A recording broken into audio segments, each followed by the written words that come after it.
200 ብር በማይሞላ ወጪ ይህን የመሰለ ቁርስ እንዴት እንደምታዘጋጁ አሳያችኋለሁ። ታዲያ የገንዘብ ወጪ የሚወሰነው እንደ አመጋገብ ስርዓታችሁ ነው። አስቀድማችሁ ሽንኩርት በእንፋሎት ታበስላላችሁ። የባሮና ቀይ ሽንኩርቱ በእንፋሎት ከበሰለላችሁ በኋላ ቂቤ ወይም ዘይት በመጠቀም በደንብ ትጠብሱታላችሁ። በከፊል ሽንኩርቱን ከጠበሳችሁ በኋላ በርበሬ ጨምራችሁ በደንብ ታቁላሉታላችሁ። በርበሬው እንዳይቃጠልባችሁ ትንሽ ውሃ ጠብ ማድረግ እንዳዘነጉ።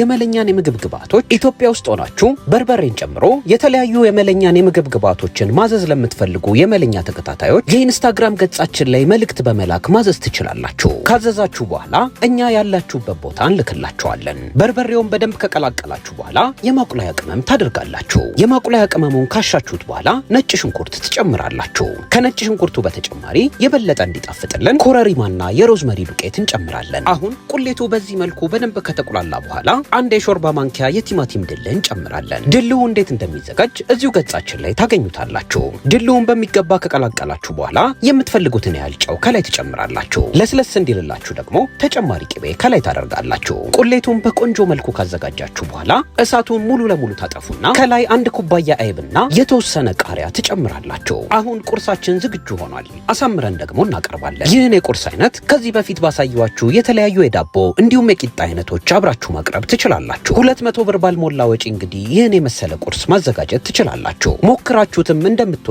ተስፋ እናደርጋለን። እናመሰግናለን።